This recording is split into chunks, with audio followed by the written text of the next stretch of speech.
Prakash Babu, CBI അന്വേഷണം വേണം എന്നത് കുടുംബത്തിന്റെ ആവശ്യമായിരുന്നു. കാരണം ക്രൈംബ്രാഞ്ചിന്റെ അന്വേഷണത്തിൽ അവർക്ക് തൃപ്തിയില്ലായിരുന്നു. ഹൈക്കോടതിയുടെ സിംഗിൾ ബെഞ്ച് CBI അന്വേഷണത്തിന് ഉത്തരവിട്ടപ്പോൾ അവിടെ ഡിവിഷൻ ബെഞ്ചിൽ പോയി അത് തടയാൻ സർക്കാർ ശ്രമിച്ചു. അവിടെയും രക്ഷയില്ല എന്ന് കണ്ടപ്പോൾ സുപ്രീം കോടതിയിലേക്ക് പോയി ലക്ഷക്കണക്കിന് രൂപ അഭിഭാഷകർക്ക് നൽകാൻ സർക്കാർ തയ്യാറായി.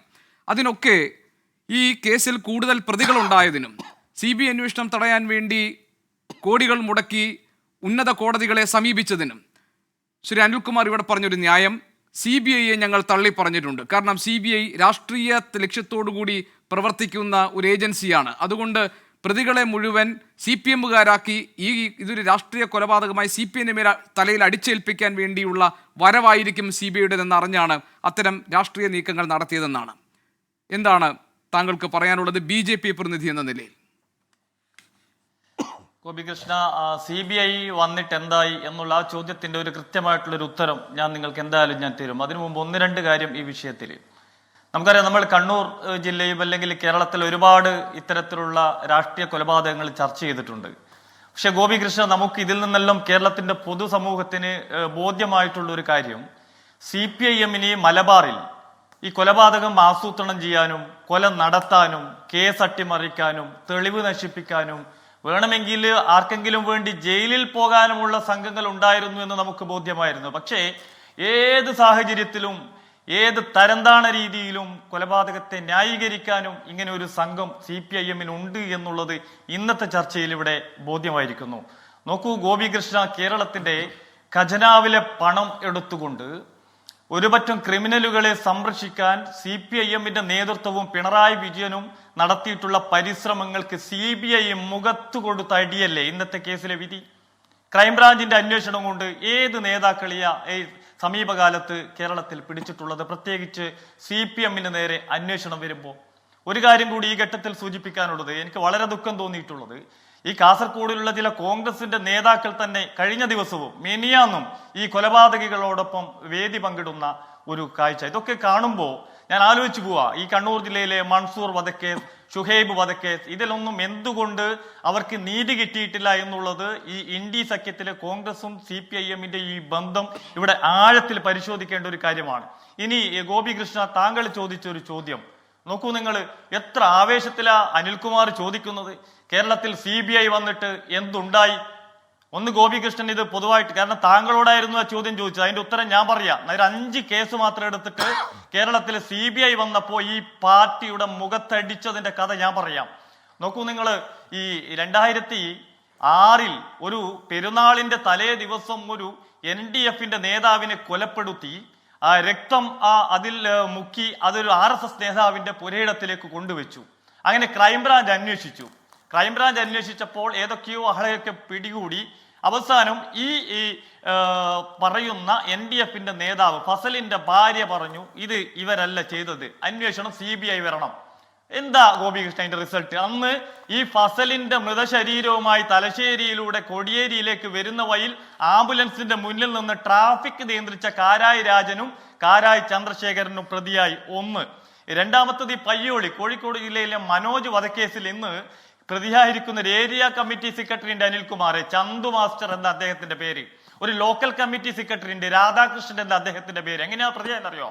കോടതിയിൽ വെച്ച് ഇതിലെ പ്രതികൾ പറയാ, ചന്തു മാസ്റ്റർ പറഞ്ഞയച്ചതാ ഞങ്ങളെ, രാധാകൃഷ്ണൻ പറഞ്ഞയച്ചതാ ഞങ്ങളെ. ഇത് കണ്ടുപിടിക്കാൻ നിങ്ങളുടെ ക്രൈംബ്രാഞ്ചിനും പോലീസിനും എല്ലാം സാധിച്ചത് CBI വന്നപ്പോയാ. നോക്കൂ നിങ്ങൾ, കതിരൂർ മനോജ് അറിയോ അനിൽകുമാറെ? തകൾ ചോദിച്ച ചോദ്യത്തിന്റെ ഉത്തര വലിയ ഉത്തര. കതിരൂർ മനോജ് കേസിൽ നെഞ്ചിടിപ്പ് വന്ന ഒരു നിങ്ങളുടെ സമുന്നത നേതാവുണ്ട്, യമരാജൻ ജയരാജൻ, 3 കൊലക്കേസിലെ പ്രതിയാ. ആരാ? CBI. ക്രൈംബ്രാഞ്ച് അല്ല അന്വേഷിച്ച് പ്രതിയെ പിടിച്ചത്, ക്രൈംബ്രാഞ്ച് അല്ല ജയിലിൽ അടച്ചത്, CBI.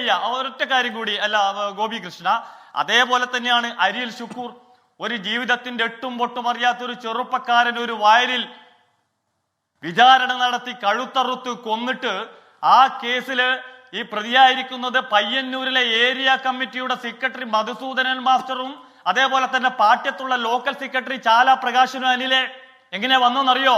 CBI വന്നിട്ട്. അപ്പോ കേരളത്തിൽ സമർത്ഥമായി കേസുകൾ അന്വേഷിക്കാനുള്ള ഗവേഷണം നിങ്ങൾ നടത്തി ഗോപികൃഷ്ണ.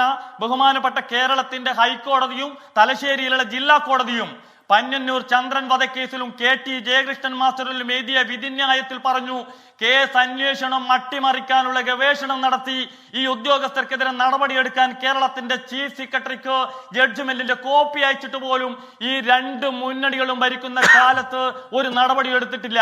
ഇതൊക്കെയാണ് ഇതിന്റെ പ്രശ്നം. പരുമല പമ്പ ദേവസ്വം ബോർഡ് കോളേജിലെ കേസ് അട്ടിമറിക്കാൻ ആന്റണി ഗവൺമെന്റ് ആ കൂട്ടി നിന്നിട്ടുള്ളത്. ഇങ്ങനെ നിങ്ങൾക്ക് എത്ര ഉദാഹരണങ്ങൾ വേണം? അപ്പോൾ ഞാൻ സൂചിപ്പിച്ചു വന്നത്, നിങ്ങള് അനിൽകുമാറെ, കേരളത്തിൽ ഒരുപാട് രാഷ്ട്രീയ കൊലപാതകങ്ങൾ നടന്നിട്ടുണ്ട്, ഞാൻ ഇല്ല എന്നൊന്നും പറയുന്നില്ല. നിങ്ങൾ 600 പേരെ ഇപ്പൊ എണ്ണിയല്ലോ.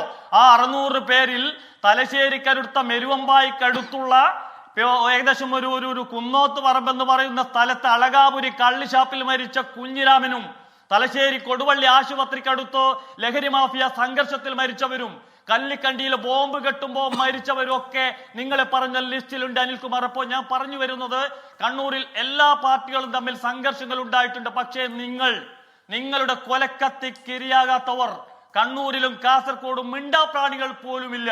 72 വയസ്സുള്ള വയോവൃദ്ധയായിട്ടുള്ള അമ്മൂമ്മയെ നിങ്ങൾ ബോംബെറിഞ്ഞു കൊന്നിട്ടുണ്ട്. ഞാൻ പ്രകാശ് ബാബു, ഞാൻ വളരെ പർട്ടിക്കുലറായിട്ട് ഈ കാര്യത്തിൽ CPIM ഇപ്പോൾ അപ്പീൽ നൽകാൻ പോകുന്നതും CPIM ഇപ്പോൾ ഈ കാര്യത്തിൽ എടുത്തിരിക്കുന്ന നിലപാടുമൊക്കെ ഇതിൽ പ്രാദേശികമായ ചില തർക്കങ്ങൾ ഈ മരണത്തിലേക്ക് ഇടവെച്ചിട്ടുണ്ട്, കൊലപാതകത്തിലേക്ക് നയിച്ചിട്ടുണ്ട്. ആ കാര്യങ്ങളിലേക്ക് വെളിച്ചം വീശുന്ന തരത്തിൽ അന്വേഷണം പോയില്ല എന്നതിൽ അവർ കൂടുതൽ മേൽക്കോടതിയെ സമീപിക്കാൻ അവർ ഒരുങ്ങുന്നു എന്നതാണ്. അതിനൊരു കാരണം പറഞ്ഞതാണ്, CBI വരുമ്പോൾ കാര്യങ്ങൾ ഈ തരത്തിലെ രാഷ്ട്രീയ സ്വഭാവത്തോടുകൂടി അത് പരിഗണിക്കപ്പെടുന്നു എന്ന അർത്ഥത്തിൽ. ഗോപികൃഷ്ണനോടാണോ?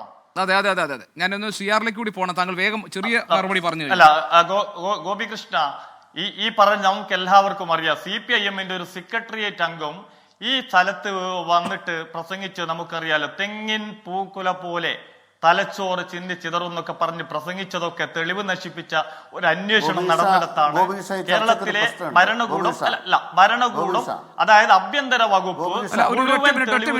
പ്രകാശ് ബാബു ഒറ്റ മിനിറ്റ്. ശ്രീ അനിൽകുമാർ പറയൂ. നിങ്ങള് ഗോപികൃഷ്ണൻ മുതൽ ഇപ്പൊ CR നീലകണ്ഠൻ വരെ മാർക്സിസ്റ്റ് പാർട്ടിക്കെതിരെ ഇങ്ങനെ ശബ്ദിച്ചുകൊണ്ടിരിക്കുക. എന്നിട്ട് ഞങ്ങൾക്കെതിരെ, ഞങ്ങളുടെ പ്രധാന നേതാക്കന്മാർക്കെല്ലാം നുണ പറയുക, അവർക്കെല്ലാം എതിരെ. ഞങ്ങൾക്ക് മറുപടി പറയാൻ നേരമില്ല. ഇപ്പൊ നിങ്ങൾ വട്ടം തട്ടാൻ പോവാണ്. നേരമുണ്ട്, ഞാൻ താങ്കളിലേക്ക് വരാം. ശ്രീ CR നീലകണ്ഠൻ, ഈ കേസിലെ ഈ കേസിലെ വിധിന്യായത്തെ ഒരു മിനിറ്റ് ശ്രീ അനിൽകുമാർ, ശ്രീ CR നീലകണ്ഠൻ, ഈ കേസിലെ വിധിന്യായത്തെ താങ്കൾ എങ്ങനെ കാണും? ഞങ്ങളെ ആക്രമിക്കുക. അല്ല, ഒരു മിനിറ്റ് ശ്രീ അനിൽകുമാർ, ഞാൻ താങ്കൾക്ക് തലശ്ശേരി വർഗീയ കലാപം നടത്തിയ ഗോപികൃഷ്ണൻ അറിയത്തില്ലേ? ഞാൻ വരാം താങ്കളിലേക്ക്. ശ്രീ CR ഒന്ന് മറുപടി പറഞ്ഞോട്ടെ. ശ്രീ CR നീലകണ്ഠൻ പറയും. അനിൽകുമാർ, ഞാൻ താങ്കളിലേക്ക് വരാം. ശ്രീ CR നീലകണ്ഠൻ മറുപടി പറയട്ടെ. ശ്രീ CR നീലകണ്ഠൻ ഒരു മിനിറ്റ്. ശ്രീ അനിൽകുമാർ, ശ്രീ CR നീലകണ്ഠൻ മറുപടി പറയട്ടെ. ശ്രീ CR നീലകണ്ഠൻ അല്ലല്ലല്ല, നിങ്ങൾ ഞങ്ങളെ അപമാനിച്ചില്ല. ഒരു മിനിറ്റ്. ശ്രീ CR നീലകണ്ഠൻ, അനിൽകുമാറിന് ഞാൻ കൃത്യമായ സമയം നൽകിയിട്ടുണ്ട്. അതിലൊന്നും എനിക്ക് തന്നെ സംശയമില്ല. ശ്രീ CR നീലകണ്ഠൻ ഒന്ന് മറുപടി പറഞ്ഞു. ഒരു സെക്കൻഡ്. ശ്രീ CR നീലകണ്ഠൻ ഒന്ന് മറുപടി പറയട്ടെ. ഞാൻ മറുപടി അല്ല പറയണത്. അല്ലല്ല, ശ്രീ CR നീലകണ്ഠൻ, ഞാൻ ഒരു മിനിറ്റ് വരാം. ശ്രീ CR നീലകണ്ഠൻ താങ്കൾ പറയും.